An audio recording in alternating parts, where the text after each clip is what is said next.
Raúl, buenas tardes. Soy Juan Gervas, médico rural jubilado en la montaña de Madrid. Mi pregunta es muy concreta, pero es un asunto que me preocupa. ¿Cómo solucionáis los problemas respecto a agua y aguas residuales en el hospital en este momento, en el día a día de hoy? Uf. Bueno, el agua es un problema porque en toda la franja funciona, no llegará al 40%, 30% la capacidad de distribución de agua que antes había. Ahora en el hospital hay como 3 puntos de distribución de agua potable, o sea, 3 grifos, y encuentras en el hospital muchísimos chavalitos, niños, pequeñajos, con garrafas enormes de plástico y te los ves de aquí para allá cargados con estas garrafas que igual son a ver, algunas son de 10 litros, ¿eh? Eh, o más. Y te los ves para arriba y para abajo porque aquí en la cuarta planta tenemos un grifo que no deberían de poder acceder, pero se cuelan. Y ese es un problema muy grande, muy, muy grande. En cuanto a las aguas residuales, yo aquí en el hospital no sé muy bien cómo lo solucionan. Tenemos un váter para los extranjeros.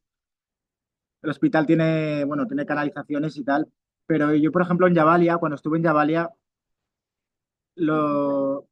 paseaba por las calles de Yavalia, bueno, por las calles, paseaba por Yavalia, por decirlo así, porque ya no quedan calles. De hecho, todo el pavimento del suelo había sido levantado, como aquí también, o sea, los israelíes han levantado todo el asfaltado, entonces está todo polvoriento. Y tenías que sortear los riachuelos de aguas residuales, de aguas. Entonces, eran imágenes que yo había visto alguna vez en lugares muy pobres de África, pero muy pobres. Y es como si hubieran llevado a la población, a una población de una Gaza que antes tenía una estructura, porque había una estructura en Gaza, había una estructura sanitaria, había la estructura educacional, habían restaurantes, habían centros de ocio, habían pubs, habían, no sé, centros comerciales.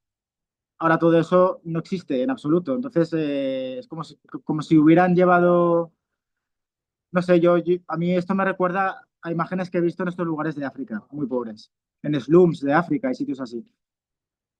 Eso por una parte. Y luego, por ejemplo, en el hospital indonesio, ahí en Jabalia, sí que veía cómo sacaban todo lo que era los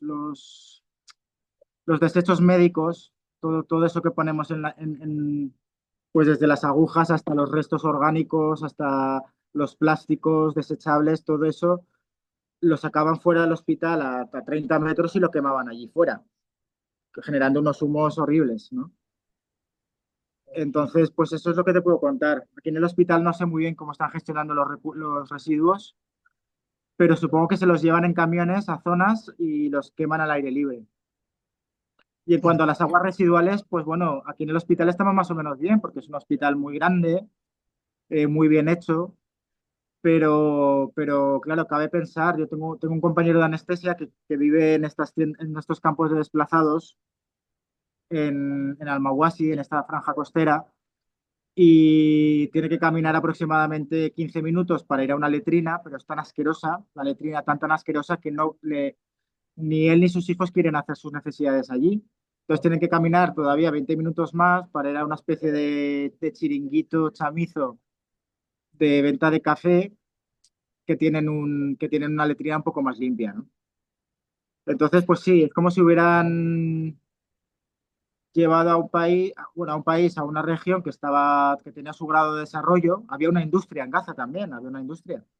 Todo eso, como si lo hubieran puesto en medio de, no sé, de,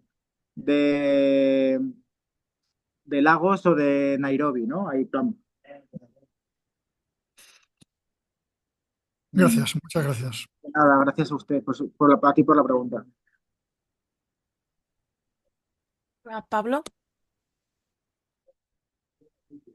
Hola, encantado Raúl. Me llamo Pablo Hola. Espín, soy médico de familia también en Granada.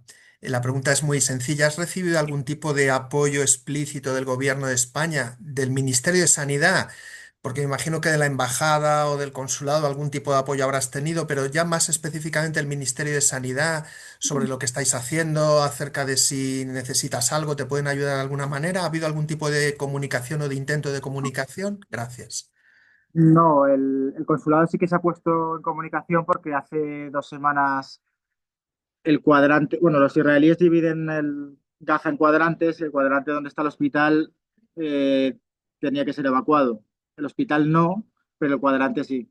Entonces, eso parece ser que llegó a los oídos del consulado y sí que estoy en comunicación con el cónsul. Es gente muy maja y muy en Jerusalén, gente muy correcta.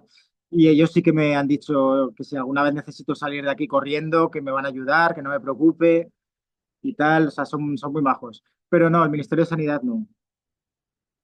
No, tampoco sé cómo podrían ayudar, porque no, no veo la manera en la que, porque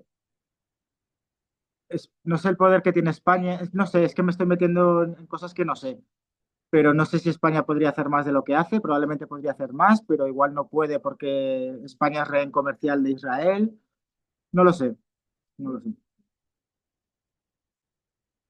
Gracias. Mm. Eva y Sole, ¿podríais explicar lo que hacéis cada viernes delante del hospital? Nada, hacen pequeña manifestación. Sí, ya llevan. Simbólicamente. Bueno, cuenta, Sole. Salimos, salimos a la puerta, pues eso, a visibilizar y a hacer un pequeño homenaje simbólico dentro de lo posible, pues a recordar, ¿no? Que somos un centro sanitario y que hay sanitarios, colegas, todo lo que nos cuentas, muriendo, pacientes muriendo, civiles muriendo, y que no podemos permanecer inmunes ante este genocidio. ¿Y Yo dónde es? luego tenía una pregunta, si es posible también. Sí, sí, dime, dime. Rápidamente, soy cardióloga y claro, me interesa un poco el tema del seguimiento de las enfermedades crónicas, saber si hay algún tipo de seguimiento de atención, cómo lo tenéis montado. Bueno, aquí hay un departamento de cardiología. Este hospital es un complejo con diferentes edificios y en otro de los edificios está el departamento de cardiología y bueno, están intentando hacer seguimiento. Antes había angioplastias primarias aquí, ya no hay, ¿no? Había cardiología intervencionista, vamos, ya no hay. Ahora es todo poner parches, poner parches. Sucede una cosa y es que no se conoce con exactitud.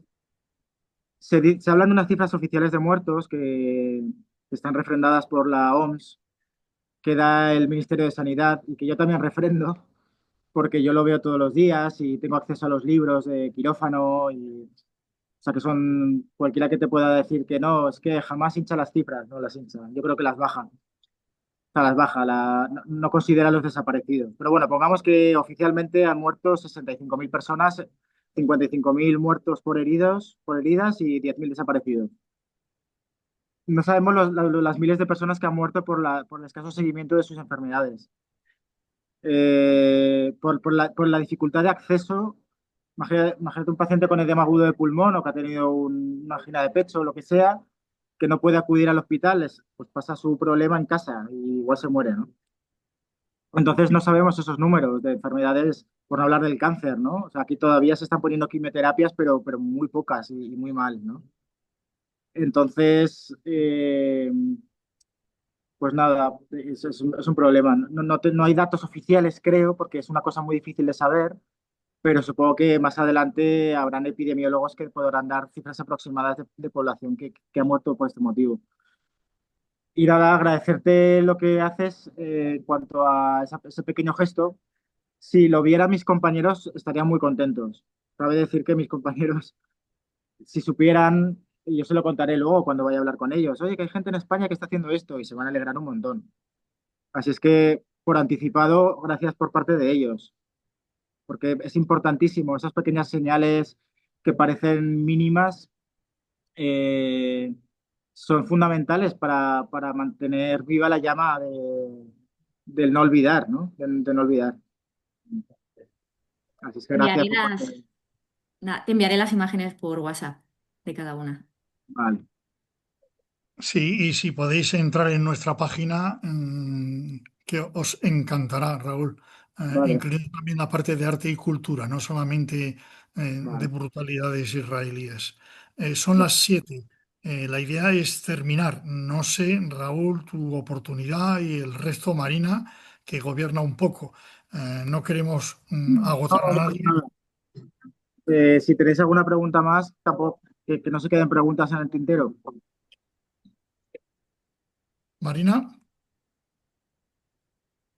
Bueno, la mía era, quería que hablaran Sole y Eva un poco para Mm. explicar eso, pero bueno, también tengo una pregunta respecto, no solamente no, a lo que podemos hacer desde aquí, o sea, una de las cosas más importantes es tener en cuenta que Israel solo caerá cuando pase como con Sudáfrica, ¿no? Realmente haya un boicot a nivel político, institucional, cultural, de todo tipo, económico que se le aísle. Entonces, en ese momento no se podrá sostener. Entonces, la pregunta es, por ejemplo, aquí en España con otros más, con otros países, ¿no? Pero ahora estamos haciendo desde muchas localidades, por ejemplo, en Navarra, pues 44 municipios han hecho una moción de censura, aunque son pequeñitos, ¿no? Pero en las cuales sus ayuntamientos han comprometido en no mantener ningún tipo de contacto con Israel, ¿no? Y aquí entraba la campaña contra Teba. Y, por ejemplo, en el caso de también de Cataluña, pues varias ciudades estamos haciendo también una campaña contra esta farmacéutica. Y la pregunta es si, aunque parezca que sea poco, realmente tiene un impacto, ¿no? El hecho, hacer este tipo de campañas. Si la campaña, por ejemplo, es que nos descargamos los contratos dentro de la web de contratación pública por la ley de transparencia y entonces les exigimos a nuestros ayuntamientos que por qué tienen estos contratos con una entidad genocida. ¿A qué viene esto si son además contratos públicos, ¿no? Y mi pregunta es un poco si eso tiene un impacto. Ya sé que a corto plazo no, pero sí a medio plazo y largo plazo tiene un impacto. Bueno, no puedo responder a esa pregunta porque excede a mis conocimientos, pero a mi entender tiene un impacto porque estás haciendo educación, más allá del impacto económico que pueda tener, pero estás educando y estás visibilizando. Entonces, yo qué sé, si hay un bedel o un concejal del ayuntamiento que se siente interpelado por esa actuación de esos municipios o porque hay gente, es como como lo que ha hecho, lo que decía la compañera cardióloga antes, ¿no? Yo, yo creo que va más allá, es- a mi entender es la visibilización. No sé si tiene un impacto económico real, pero desde el punto de vista de ir creando conciencia social, está muy bien. Y no hemos hablado de las escuelas y de los colegios, ¿no?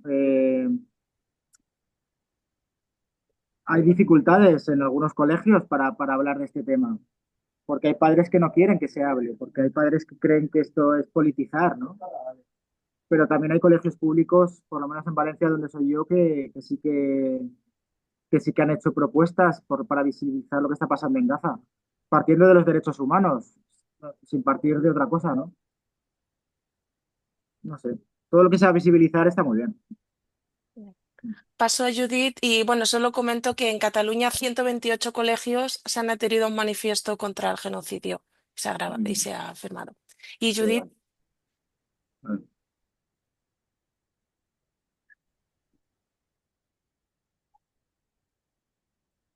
No se le oye. Judith, tienes el micrófono cerrado.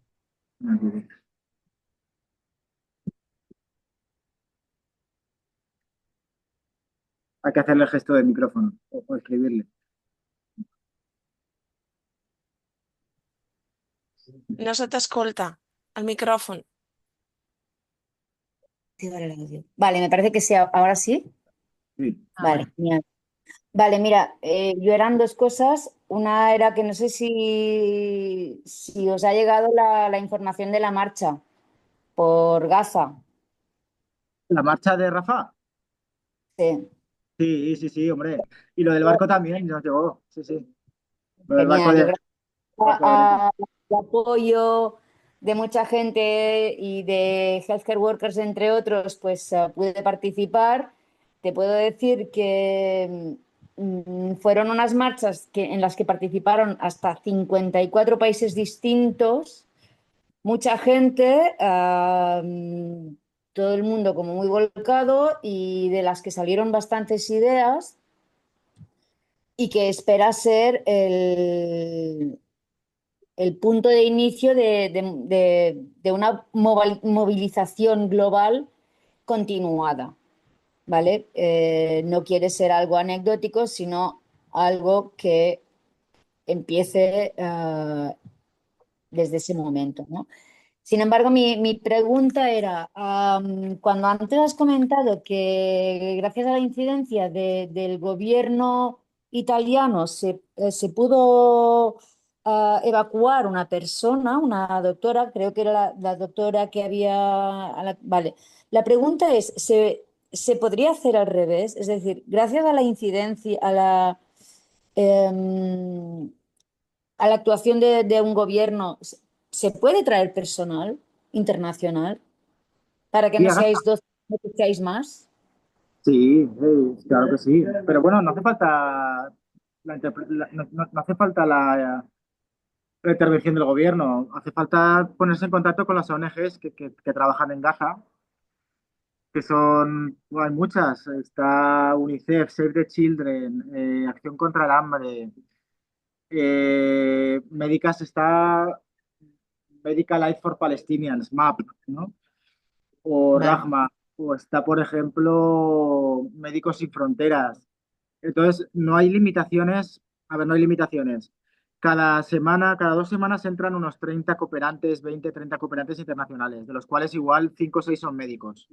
A veces entra alguna enfermera, pero fundamentalmente de lo que entra, igual se entran 5, 6, 8 médicos y personal sanitario, por decirlo así, y son de estas organizaciones, de Médicos Sin Fronteras,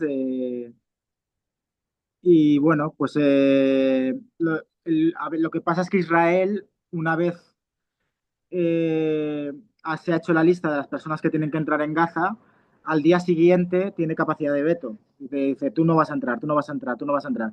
Y eso es un problema porque tú ya has viajado, te has gastado el dinero en ir, por ejemplo, a Jordania, y muchas veces dinero de tu propio bolsillo para poder entrar en Gaza, y justo el día de antes Israel te veta, ¿no? Pero sí que está entrando gente, es ponerse en contacto con las ONGs y formar parte de ellas. No sé hasta qué punto es fácil venir como primera misión a Gaza, aunque sí que me consta que Médicos Sin Fronteras sí que está permitiendo a personas en su primera misión llegar a Gaza, entrar en Gaza, y depende del perfil que busquen estas ONGs. Pero bueno, médicos de urgencias, matronas, cirujanos, anestesistas, médicos de UCI, pediatras, sí, enfermería en general, enfermería de quirófano. Hay ONGs con las que puedes venir. Sí, sí. Ok. El Muy gobierno bien. español no pone impedimento. Hombre, no es que te pague, a mí no. Yo aquí he venido de voluntario. Con Médicos Sin Fronteras sí que cobraba un sueldo, pero ahora no, con la ONG en la que estoy. Eh, estaría bien que te pagaran ahí, yo qué sé, 100 eurillos al mes por lo menos, ¿no? Por el esfuerzo, pero tampoco pasa nada. Muy bien, creo que damos por terminada la sesión con 10 minutos de retraso. Pido excusas, No pasa pero nada. no, la situación ha sido muy excepcional. Te estamos agradecidísimos, Raúl, en una situación de peligro vital, dedicarte a la pedagogía que has empleado con nosotros, con santa paciencia. Se agradece muchísimo y dice mucho de ti como persona, no ya como profesional. Esperamos seguir con tu contacto y publicar en nuestra página todo lo que mandes. Un Pues, abrazo y si no hay otras cosas, cerramos. ¿Quieres decir algo? sí, muchas gracias a vosotros por tomaros interés, a Elvira, bueno, a todos. Y por favor, mandarme las cosas a través de Elvira que consideréis que me gustaría saber o conocer. Y seguimos en contacto, claro que sí. Un Muchas gracias. abrazo, buena tarde, Gracias. fin de semana, verán por delante. Hasta ahora. Ahora, adiós, adiós. Chao, Adiós, merci. gracias. Gracias.